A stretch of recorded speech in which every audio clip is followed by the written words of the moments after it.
जय हिंद दोस्तों, बहुत बहुत स्वागत है हमारे YouTube चैनल पर। दोस्तों, क्रेडिट कार्ड एक ऐसा कार्ड है, आपके पास पैसा नहीं है फिर भी आप इसे यूज़ कर सकते हैं और एक सर्टेन टाइम तक आपको किसी भी तरह का कोई भी इंटरेस्ट नहीं देना होता है।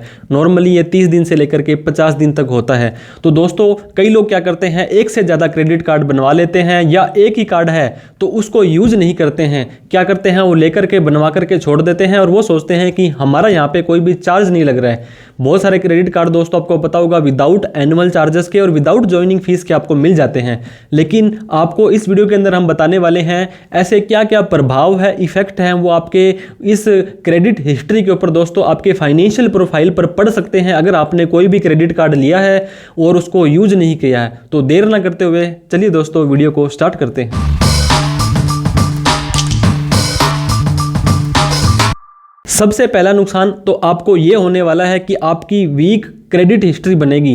क्रेडिट हिस्ट्री का मतलब ये है कि आपने पिछले टाइम में पास्ट के अंदर कितना लोन लिया था, उसे क्या टाइम पर चुकाया है या नहीं चुकाया है, ताकि हमें आगे कोई भी आप दोस्तों बड़ा लोन लेने जाएंगे तो आपकी पिछली हिस्ट्री देखी जाती है कि पिछले टाइम में आपने कितने लोन लिए थे, कितने टाइम पर चुका दिए थे। तो अगर आपने कोई लोन क्रेडिट कार्ड तो ले लिया लेकिन उसको यूज ही नहीं किया दोस्तों, कोई वहाँ पे पैसा उठाया नहीं और उसको भरा ही नहीं, तो आपकी क्रेडिट हिस्ट्री वहाँ पे नहीं बनती है। अगर बनती है तो अच्छी नहीं बनती है। तो मेक श्योर थोड़ा बहुत ट्रांजेक्शन रोटेशन आप करते रहें क्रेडिट कार्ड से, ताकि आपकी जो क्रेडिट हिस्ट्री है वो अच्छी बन जाए। इसके बाद में दोस्तों, अगर आप अपना क्रेडिट कार्ड यूज नहीं करते हैं तो CUR एक रेशियो होता है दोस्तों, क्रेडिट यूटिलाइजेशन रेशियो, कि आपने कितना क्रेडिट यूटिलाइज किया है। हालांकि आपको ज़्यादा भी यूटिलाइजेशन नहीं करना चाहिए। फॉर एग्जांपल, अगर आपकी 1 लाख रुपए की लिमिट है तो आपको 25-30 हज़ार रुपये या मैक्सिमम 50 हज़ार रुपये का ही वहाँ पे यूटिलाइज करना चाहिए उस लिमिट का, और आपको मैक्सिमम नहीं करना चाहिए। अगर ज़्यादा यूज करते हैं तो भी दोस्तों ये नुकसानदायक है, हानिकारक है,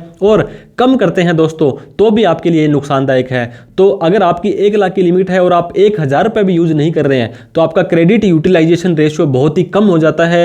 ये भी आपकी फाइनेंशियल जो प्रोफाइल है दोस्तों उसको प्रभावित कर सकता है और आने वाले टाइम में आपको बड़े लोन लेने में दिक्कतों का सामना करना पड़ सकता है। इसके साथ में ही दोस्तों, हम क्रेडिट कार्ड को लेते समय बहुत सारी कंडीशंस को मान लेते हैं, टिक कर देते हैं, यस कर देते हैं, एग्री कर देते हैं।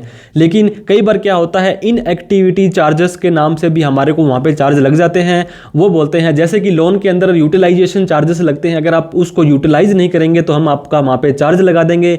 इसी तरह से क्रेडिट कार्ड के अंदर दोस्तों, अगर आप वहां पे कोई भी इनएक्टिविटी रहती है आपकी, आपने 6 महीने 1 साल या जो भी टाइम वहां पे डिफाइंड होता है उसको आपने यूज नहीं किया तो उसके भी चार्जेस लगा देते हैं। फॉर एग्जांपल 500 रुपये अगर आपको लगेंगे, आपने कोई भी एक्टिविटी नहीं की, प्लस में 18% GST 590 रुपये। तो अगर आप 1-2 बार भी ट्रांजैक्शन कर लेते हैं, छोटा मोटा ट्रांजैक्शन भी कर लेते हैं दोस्तों, तो इन एक्टिविटी के जो भी चार्जेस हैं वो आपको यहाँ पे नहीं लगने वाले। और इसके बाद दोस्तों, ऐसा तो बहुत कम होता है लेकिन फिर भी अगर आप किसी कार्ड को, डेबिट या क्रेडिट कार्ड हो, काफ़ी समय तक यूज नहीं करते हैं तो वो इनएक्टिव भी हो सकता है। मतलब वो एक टेम्परेरी ब्लॉक टाइप से हो जाता है और भगवान ना करे कभी आपको इमरजेंसी हो जाती है, उस कार्ड का उपयोग करना पड़ जाता है, तो उस कार्ड को अगर आप ऑन द स्पॉट यूज करना चाहते हैं तो वो नहीं कर पाएंगे। क्यों नहीं कर पाएंगे? क्योंकि आपने 6 महीने साल से उसको यूज नहीं किया है, फिर आप जाकर के उसको यूज करते हैं तो वहां पे आपको कोई एरर, कोई मैसेज या कोई ऐसा सिस्टम हो सकता है कि आप उसको ऑन द स्पॉट यूज नहीं कर सकते हैं।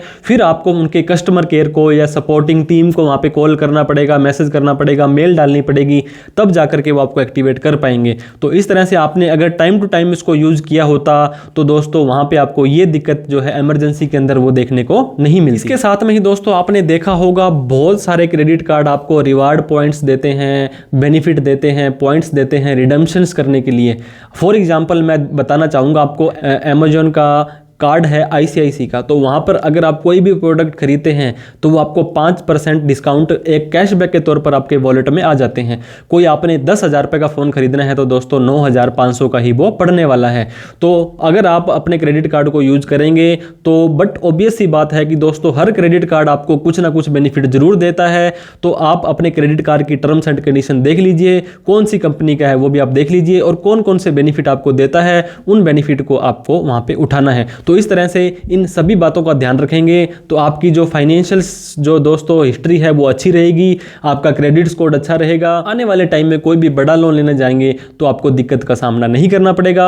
इसके साथ में ही लास्ट में जाते जाते दोस्तों मैं एक और बात बताना चाहूँगा, इनकम टैक्स डिपार्टमेंट को क्रेडिट कार्ड का ये जो यूज है वो अच्छा नहीं लगता है। उन्होंने एक लिमिट डिफाइन कर दी है, अगर आप पूरे फाइनेंशियल ईयर के अंदर एक क्रेडिट कार्ड कंपनी में 10 लाख रुपए या उससे ज़्यादा का बिल भर देते हैं, रिवार्ड्स के चक्कर में कई बार क्या होता है लोग ज़्यादा पेमेंट कर देते हैं, किसी और लोगों की भी पेमेंट अपने ही अकाउंट से करने लग जाते हैं, तो ऐसा आपको नहीं करना है।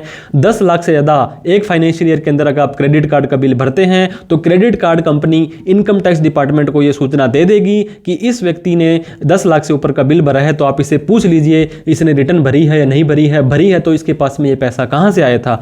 और अगर आप कैश के अंदर दोस्तों क्रेडिट कार्ड का बिल भरते हैं, काफी सारे बैंक्स में जाकर भी आप भर सकते हैं कैश में, तो यहां पर ये लिमिट 10 लाख की जगह 1 लाख ही रखी गई है। तो दोस्तों आपको पहले वाली सारी बातों को तो ध्यान में रखना ही है, लेकिन इस 1 लाख और 10 लाख की लिमिट को भी ध्यान में रखना है ताकि इनकम टैक्स डिपार्टमेंट से भी आपको फ्यूचर के अंदर कोई भी नोटिस ना आ जाए। आशा करते हैं ये वीडियो आपको अच्छी लगी होगी। क्रेडिट कार्ड का यूटिलाइज बड़े ही सोच समझ के और अच्छे तरीके से आपको करना है।